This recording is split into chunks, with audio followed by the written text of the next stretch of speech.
Allah ya, fungsinya cakep ya Pak ya. Luar biasa ya, mudah-mudahan generasi kita semuanya ya, anak cucu kita menjadi anak-anak yang soleh-soleh ya. Masya Allah, bangga kita ya, tampil MC, tampil ceramah, tampil imam ya. Ini alamin cerah di masa depannya Masya Allah ya. Mudah-mudahan anak-anak kita, cucu kita menjadi pembimbing kita untuk menuju surganya Allah Subhanahu wa Ta'ala. Dan di mana semuanya, bismillahirrahmanirrahim. Assalamualaikum warahmatullahi wabarakatuh. Alhamdulillah alladzi bi ni'matihi tatimmus shalihat, asyhadu an la ilaha illallah wahdahu la syarika lah, wa asyhadu anna Muhammadan abduhu wa rasuluhu man la nabiyya wa la rasula ba'da, amma ba'du. Hadirin jemaah kaum muslimin wal muslimat, Bapak dan Ibu semuanya, ikhwan wa akhwati fid din, azanallahu wa iyyakum. Alhamdulillah kita bersyukur pada Allah Subhanahu wa Ta'ala. Kemungkinan besar malam hari ini adalah malam terakhir kita ya, malam terakhir kita di bulan Ramadan.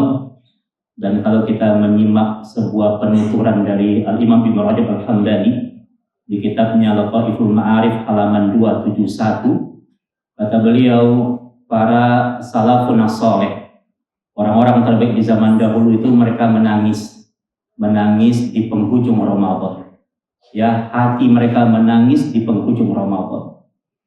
Kenapa mereka menangis? Karena mereka berpikir, karena mereka merenung bahwa tahun depan belum tentu kita berjumpa dengan Ramadan. Maka Masya Allah, boleh jadi ini Ramadan terakhir yang kita temui. Maka sesungguhnya kita berharap kepada Allah Subhanahu wa Ta'ala, mudah-mudahan semua rangkaian amal ibadah yang kita tegakkan, ibadah puasa yang kita laksanakan, qiyamul lail yang kita tegakkan, Quran yang kita baca, bahkan kita khatamkan, zikir yang kita lafazkan, sedekah yang kemudian kita berbagi sepenuh hati kita, mudah-mudahan menjadi sebuah bekal terbaik kita untuk kita berjumpa dengan Allah Subhanahu wa Ta'ala. Orang-orang dahulu itu mereka takut selesai Ramadan, mereka itu takut kalau amal mereka itu tidak diterima oleh Allah Subhanahu wa Ta'ala. Dalam Sunan Imam Abu Daud ada sebuah penuturan yang pernah disampaikan oleh bunda kita yang mulia Ummul Mukminin Aisyah radhiyallahu taala anha.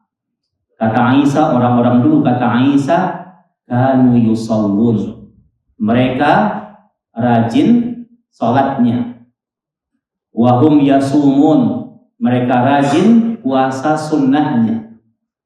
Wahum yatasaddaqun, mereka rajin bersedekahnya. Walakinnahum, tapi selesai mereka melaksanakan semua rangkaian amal ibadah itu, wahum yaqafun alla yataqabbalahu minhum.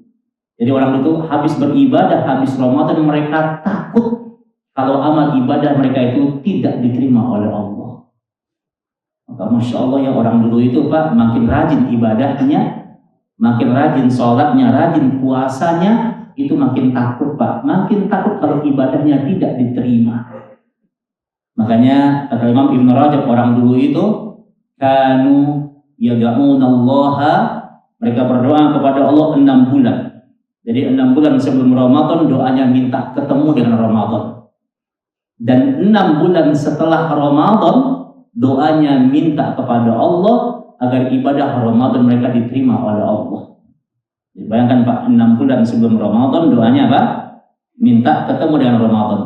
6 bulan setelah Ramadan doanya minta kepada Allah agar ibadah Ramadannya diterima oleh Allah. Maka ikhwan fillah azanallahu wa iyyakum, kemudian menjadi sebuah harapan kita. Ramadan ini penentu yang baik di Ramadan, yang sukses di Ramadan, maka Allah akan mudahkan dia sukses di bulan-bulan yang lainnya.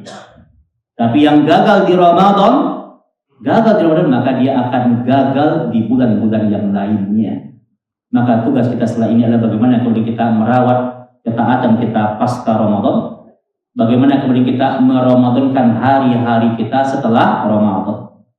Ada satu kaidah yang terbaik yang pernah disampaikan oleh Al-Imam Hasan Al-Basri rahimahullah ta'ala. Kata beliau, bi'sal qaum alladzina la ya'rifuna Allah illa fi Ramadan. Bi'sal qaum, seburuk-buruknya kaum, seburuk-buruknya manusia adalah orang yang tidak mengenal Allah kecuali hanya di Ramadan saja. Nah, jadi mudah-mudahan kita tidak termasuk orang-orang yang terburuk, yang hanya rajin ibadah di Ramadan, rajin sholat di Ramadan, rajin puasa di Ramadan, rajin tahajud di Ramadan, rajin baca Quran di Ramadan, habis Ramadan habis pula ketaatannya. Nah, ini kata Imam Hasan al-Basri adalah bi'sal qaum, ini adalah seburuk-buruknya kaum. Maka yang mahal Pak habis Ramadan itu apa yang mahal? Yang mahal adalah istiqomah. Ya, bertahan dalam ketaatan ini yang paling mahal. Ya. Dan kita tahu salah satu dampak dari istiqomah itu adalah Allah akan membuat kehidupan kita dalam kebaikan dan kematian kita dalam kebaikan. Nah, jadi kalau orang istiqomah itu Pak, maka dijadikan dia sakratul mautnya menjadi sebuah kemuliaan di hadapan Allah. Pak, semua kita akan mengalami sakratul maut. Nabi kita itu Pak bersumpah demi sakitnya sakratul maut.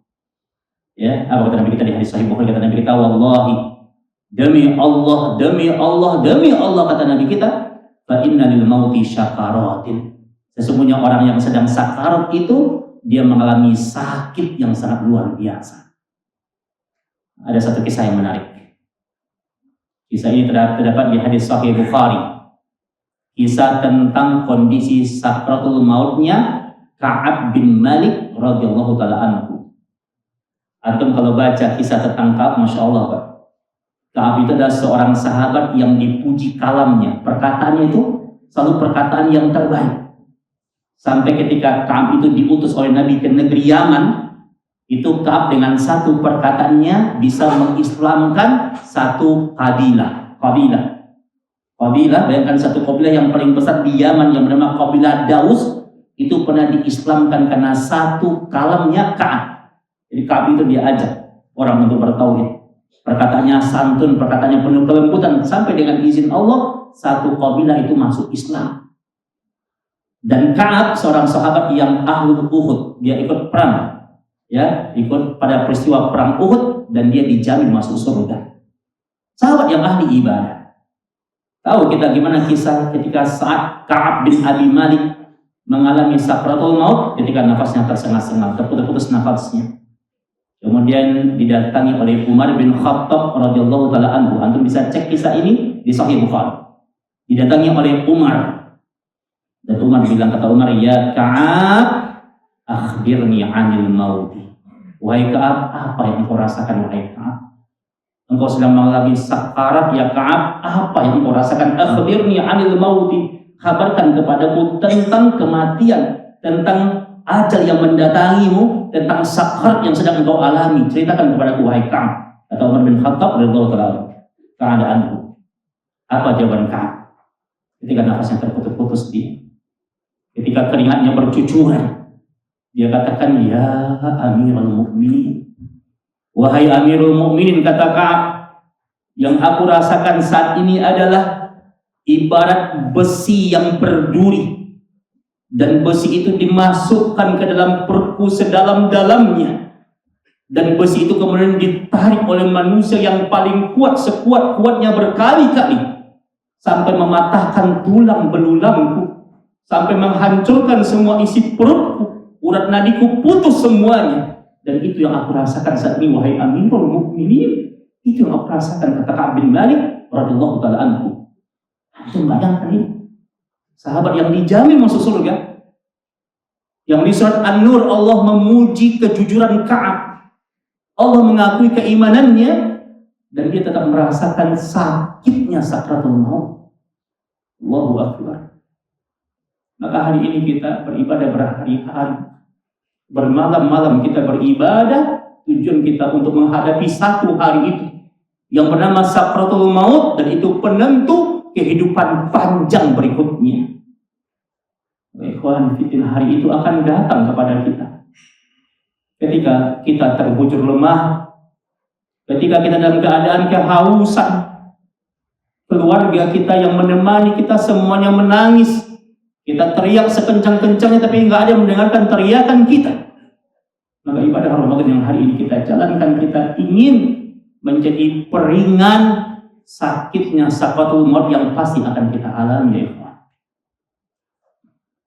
Bagaimana di kitab Sunan Imam Abu Daud dan Sunan Imam At-Tirmidzi, Sahabat yang mulia Amr bin As radhiyallahu taala anhu cerita kepada anaknya tentang sakar yang dia alami. Nanti coba simak Pak. Simak biografi Amr bin As, sahabat yang mulia. Antum kalau baca biografi Amr bin As luar biasa. Amr bin As itu sahabat yang menjadi penyebab turunnya beberapa syariat Allah Subhanahu wa taala. Amr bin As itu Pak punya kebiasaan dia. Kebiasaan dia yang pertama, dia berpuasa setiap hari. Selain Ramadan, dia berpuasa setiap hari. Maka kemudian Nabi mendatangi dia, kata Nabi, kalau engkau ingin berpuasa yang terbaik, puasa Daud lah, kata Nabi. Sejak itu baru kemudian dia puasa Daud dan dia berhenti untuk puasa setiap hari. Bayangkan, dia ngotot ingin puasa setiap hari karena saking ahli ibadahnya dia. Sahabat yang mulia ini dijamin masuk surga. Dia di Sahih Bukhari dikatakan Amr bin As min ahlil jannah, dia penduduk surga. Amr bin As yang menjadi sebabnya turunnya hadis Nabi tentang keutamaan mengkhatamkan Quran sekali dalam 3 hari. Karena Amr bin As dia kebiasaan dia mengkhatamkan Quran setiap hari. Karena kita yang mulia, ya Amr bin As, kalau engkau ingin khatamkan Quran maka yang terbaik per 3 hari khataman 1 kali.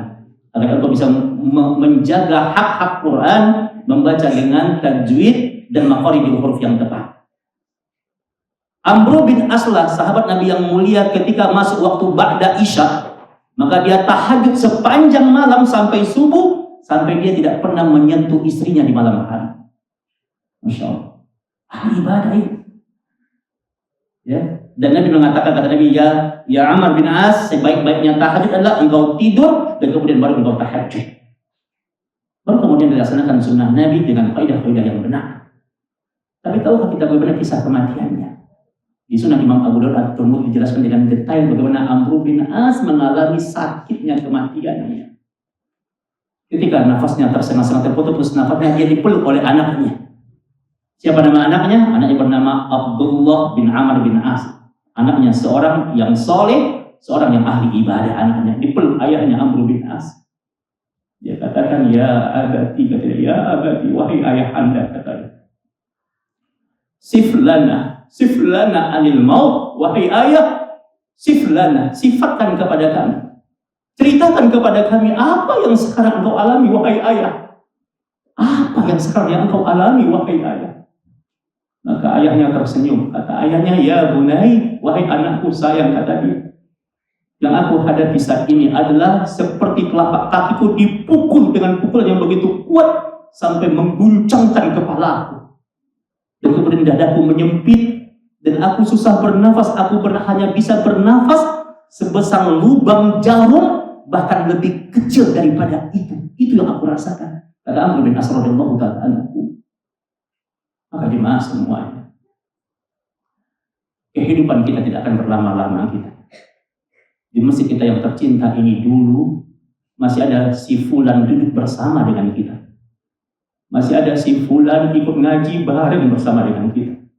Masih ada sahabat kita si fulan ikut berjamaah bersama dengan kita. Tapi hari ini Allah memanggil dia telah mendahului kita. Dan kita sebentar lagi kita akan menyusul dia.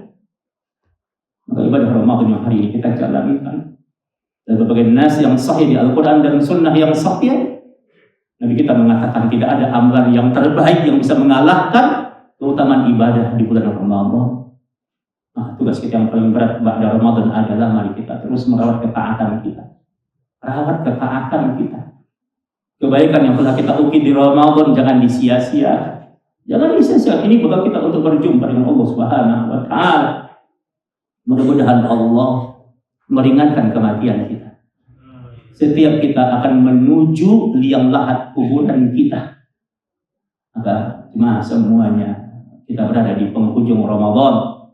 Mudah-mudahan ibadah Ramadan yang kita jalankan dalam waktu 1 bulan ini mudah-mudahan menjadi sebuah amal soleh kita untuk berjumpa dengan Allah Subhanahu wa taala. Ya, kepada semua panitia pengurus, Ustaz Dedi, Ketua DKM dan pengurus panitia Ramadan, kita doakan mudah-mudahan diberikan kesehatan. Mudah-mudahan perjuangan mereka, amal soleh mereka menjadi sebuah catatan terbaik di hadapan Allah Subhanahu wa taala. Ya, kepada semua jemaah, kaum muslimin, kepada para donatur, para muhsinin, mudah-mudahan apa-apa yang kita berikan menjadi sebuah timbangan amal baik kita yang akan memperberat timbangan kebaikan kita dan memudahkan langkah kita untuk menuju kebaikan-kebaikan dari Allah Subhanahu wa taala. Ya, ingat sekecil apapun yang kita lakukan, maka Allah pasti akan balas dengan yang lebih baik. Sebuah inspirasi dari Al-Quran mengatakan, Allah bilang sama kita, inna la nudhi'u ajra man ahsana amala. Sesungguhnya kebaikan kalian sekecil apapun, kalian pasti akan dibalas oleh Allah. Dan kita berharap ya semua kebaikan kita di Ramadan ini mudah-mudahan menjadi sebuah amal soleh kita untuk kita berjumpa dengan Allah Subhanahu wa taala. Demikian, ini hanya hukum yang singkat ya, mudah-mudahan kita semuanya bisa terus bersemangat dalam merawat amal soleh kita. Kita terus menata ukhuwah kita, persaudaraan kita, saling mendoakan dalam kebaikan. Mudah kita menjadi umat yang bersaudara. Ya, mudah Allah Subhanahu wa taala merahmati kita semuanya. Demikian jemaah, nafa'anallahu wa iyyakum bil ilmi nafi wal amal shalih. Wassallallahu ala Muhammadin wa ala alihi washabihi wasallam. Mari kita tutup dengan doa kafaratul majlis. Subhanaka Allahumma wa bihamdika asyhadu an la ilaha illa anta astaghfiruka wa atubu ilaik.